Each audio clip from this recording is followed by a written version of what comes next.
We were warned, so to speak, about the changes coming to the German Bishops' Conference. As you'll recall, last month, Cardinal Reinhard Marx, that stoic defender of tradition, family, everything Catholic, and yes, even kittens, resigned from his post as the president of the German equivalent of the U.S. Conference of Catholic Bishops. Why? Because as it turns out, Marx betted very heavily on Francis's new document, Caridia Amazonia, being a blatant grab bag of changes to Catholic morality, complete with the ushering in of a married priesthood. Marx publicly was leading his conference of bishops in that direction, and when the document came out, and in fact didn't give him what he wanted, at least not explicitly at any rate, Marx looked kind of foolish, and as a consequence tendered his resignation. He's still a cardinal of the church for some reason, despite being a revolutionary advocate for heterodoxy. Well, at the time, we were warned about how bad his successor was likely going to be. Why? Because, as it turns out, the next man below him in the chain of command was at least as bad as him, if not worse. Well, today I want to introduce you to that man because he was just announced to be the new head of the German Bishops' Conference. But first, I wanted to say that due to some strange technical issues, a good portion of the audience is no longer getting notifications or recommendations about my videos. I highly recommend that you head over to the Facebook page or to the Sources blog and follow me there, so you can get every video recommended to you in one way or another. I found out about this last week doing a live stream, where many people commented that the live stream was the first recommendation they had gotten from me in more than a month. It was a lot of people saying this, so please head over to those places and follow over there. Links are in the pinned comment for that and in the description of this video. Also, your support is critical to keeping this channel alive, so please consider joining us on Patreon or Subscribestar or by clicking join and really becoming a bigger part of this growing community and have fun with all the live streams and things that are coming. Anyway, thank you, and back to this very strange story that we're watching unfold. Because on March 3rd, Bishop George Batzing of the Diocese of Limburg was elected to be the new president of the German Bishops' Conference. He is determined, by his own admission, to change Catholic moral teaching. You know, that body of work that has to do with all those icky laws that the modernists absolutely hate because they don't understand them? Yeah, those laws of the church based on the words of our Lord and of the apostles in sacred scripture, usually touching too sticky of a topic to talk about explicitly on the internet unless you're attacking them. But anyway, Bishop Batzing said quite a lot about this in an interview recently with a German outlet. LifeSite provided some good coverage of this, and my hat is off to them for it. Let's take a deep dive into the mind and motivations of the new head of the German Bishops' Conference. His main area of interest is sex. With the modernists, it's almost always about sex, when you boil it down, really. For Bishop Batzing, he's almost driven by sex and how the church has it wrong on the morality of it. In the interview, he was asked whether he sees any room in Catholic doctrine and dogma to change the laws of the church surrounding divorced and civilly remarriage and what we around here have taken to calling the Berlin lifestyle. Bishop Limburg says of that, quote, "There is leeway and there are openings in the doctrine, and something has to change. Also with regard to how we deal with the James Martin Brigade and their way of life." And mostly quote. Now, he didn't call them the James Martin Brigade, but I think you get my point. Batzing said, quote, "We can formulate this teaching in its substance in such a manner that it becomes a knowledge of orientation, and that it is not being perceived as this fatal morality of interdictions. And as to how we deal with the James Martin Brigade and their way of life," he concluded, "something needs to change," which is all a word salad way of saying that the church is too mean and tells people that they'll go to hell if they don't comply with the rigid and outdated rules that we preach. Don't you know that it's the current year and that we need to get with the times? But, I digress. Here is a basic rundown of his heterodoxy.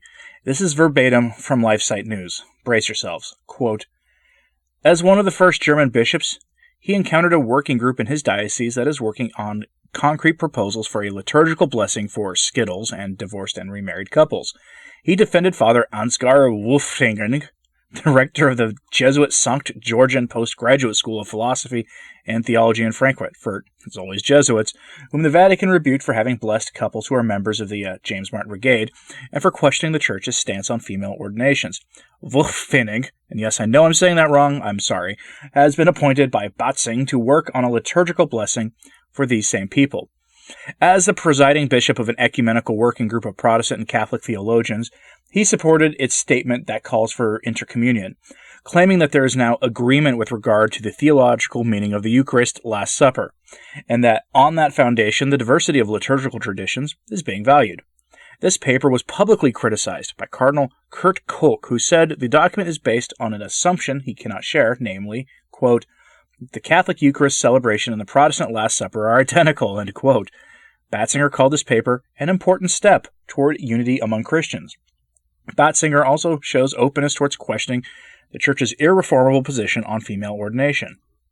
At the end of 2019, he stated in a homily that he wishes for changes with regard to women in ministries of the Church, adding that as bishop I have to take it seriously that the exclusion of women from the ordained office is being perceived as fundamentally unjust and inappropriate. Last but not least, the Limburg bishop also proposes to abandon obligatory priestly celibacy, because of course he does, making it optional. End quote. So let's zero in on something here. The Eucharist. Have you ever noticed that those who attack the Eucharist also have weird hang-ups about sex? The same is true here. The marital act is a beautiful thing that puts the awesome power of life into the hands of a man and a woman, and as a consequence must be treated with the utmost care and respect. It should be obvious. It's often that we see heretics and schismatics attacking both sexual morality and the Eucharist at the same time. Have you ever noticed how Protestants almost all universally accept divorce and remarriage, even if with their lips they deny this, yet remain ideologically part of a movement that endorses these practices? Have you ever noticed the vehemence with which they deny the reality of the real presence of our blessed Lord in the sacrament of the altar? The two are linked, and with a Protestant like Bishop Batzinger on full display, it was with Luther or Calvin or any of the rest, and those guys often held much more Catholic views about things than the modernists do. Batzinger's modernism goes beyond this. He claims that Catholic theology on ordination has been defeated by those that we who hold the Catholic faith called heretics. Imagine a bishop taking more seriously the arguments of those who don't share our faith than the saints and doctors of the Church, or the infallible councils when it comes to important dogmatic and doctrinal issues of the day. The arrogance on display is breathtaking, but here we are, just part and parcel of the new day and the crisis of the Church. But that's not his only act of heresy either. He's actually already implemented in his diocese the act of blessing members of the James Martin Brigade, despite warnings from Rome that to do so is an act of schism. So there you have it. Now, I, for one, would love to see the Vatican come down on him with the full force of Peronist wrath that we've seen previously, limited to those orders that are too trad for their tastes. But, that would be great, and I'd do a good news video probably dedicated to that just happening, but again, I won't be holding my breath on that. Maybe you think I'm being too harsh here. Maybe I am, but perhaps I'm sick and tired of watching these people attack the Eucharist and promote heterodoxy in areas of the marital act and ordination, especially since the signals from Rome are that this isn't going to be acceptable, or at the very least, for the more cynical of you about things in Rome at the moment, that they're not going to be getting any help in tearing down the Church in this regard. All indications are that the German bishops are very much planning on keeping on their path of destruction, regardless of Rome has said. And while I'm thrilled that Marx has gone out of that leadership position, it's meet the new boss, same as the old. If liturgical traditionalists kept the attitude that we're seeing here, they'd be called schismatic by those in Rome, and in fact have been called such in the past. Archbishop Lefebvre comes to mind immediately. I'm not the only one who thinks that they're going to keep on the path of revolution either. A German journalist is warning the faithful that they plan to keep going on this path of destruction. Again, quoting from LifeSite. German journalist Peter Wienemuller, in a statement sent to LifeSite, says he expects that the synodal path will be continued without change, even though the new head of the German bishops is much more reticent than Cardinal Marx. He continues saying, if it has to be seen whether he is capable of really filling this new position as the president himself and of setting a new tone, or whether he will prove himself in the end as a figure which is being steered by his predecessor in the background. Batzinger, according to his own words, is not at all connected with the Roman Curia and does not speak Italian. Here he will be in need of support of others, what certainly will not be an advantage for the German Bishops' Conference. He concludes by saying that Cardinal Marx already has publicly, at the first press conference, offered his help. That alone speaks already for itself. End quote. The question that some have been asking is, do they even wish to remain Catholic? That's not my question, though. Mine is, are they even Catholic?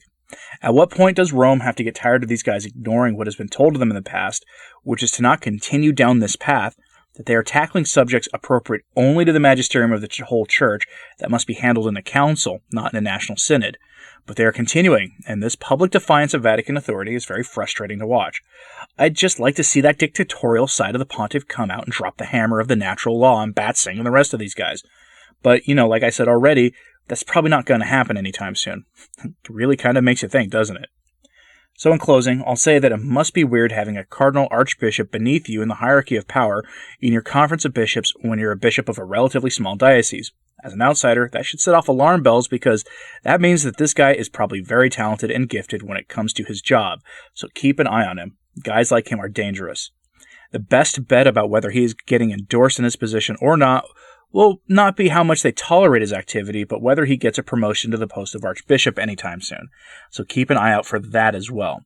But in the meantime, please pray for the church, and please go join us over on Facebook or on the Sources blog to keep up with everything that's going on this channel because of the weird algorithm issues that seem to be going on right now. Anyway, thanks for listening. I'm Anthony Stine. Ave Maria.